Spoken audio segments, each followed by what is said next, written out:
Eskerrik asko, Beltrán de Heredia Andrea. Jarraian, Arzuaga jaunak dauka hitza.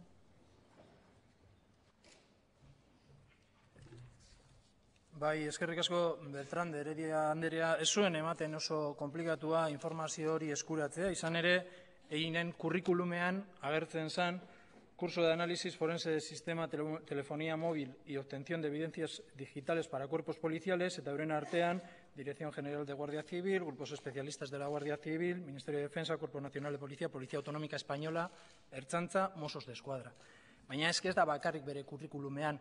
EH Bilduk informazio zehatza eta kontrastatua zeukan adierazten zuena eginek horrelako formakuntza zerbitzuak eman izan zizkiola Ertzaintzari orain onartzen duen bezala 2008 urtean, hau da, zure alderdiak ere gidatzen zuenean barne saia. Horrelako informazio topatzea zuen ematen oso saia izan behar zanik.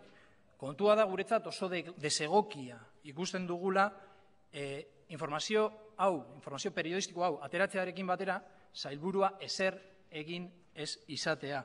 Are gehiago, familiak adierazi zuenean bere samina eta bere atsekabea ezagutu zuenean informazio hau.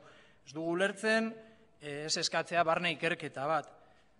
Nos resulta absolutamente decepcionante que el Departamento de Seguridad no haya salido inmediatamente y por iniciativa propia a dar explicaciones sobre este tema, a anunciar investigaciones internas o a considerar al menos los datos que estaban sobre la mesa. No comprendemos que la Ertzaintza participe en este tipo de cursos de formación sin realizar la más mínima investigación previa de quién los está impartiendo. No comprendemos que no salga inmediatamente a la palestra a dar explicaciones al respecto si no es por la presentación de esta pregunta por este grupo parlamentario.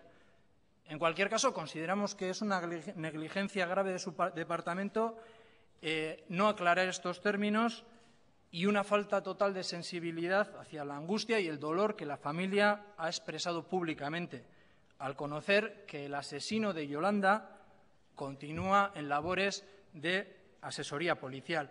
Manteníamos esta pregunta porque conocíamos los indicios de la relación de servicios de la Ertzaintza con la empresa de este ultra. Pero es que además no cejaremos en el empeño hasta conocer quiénes son los mentores y las conexiones que una persona como esta tiene todavía hoy en día dentro de los estamentos policiales. Besterik gabe, eskerrik asko. Eskerrik asko, Arzuaga jauna.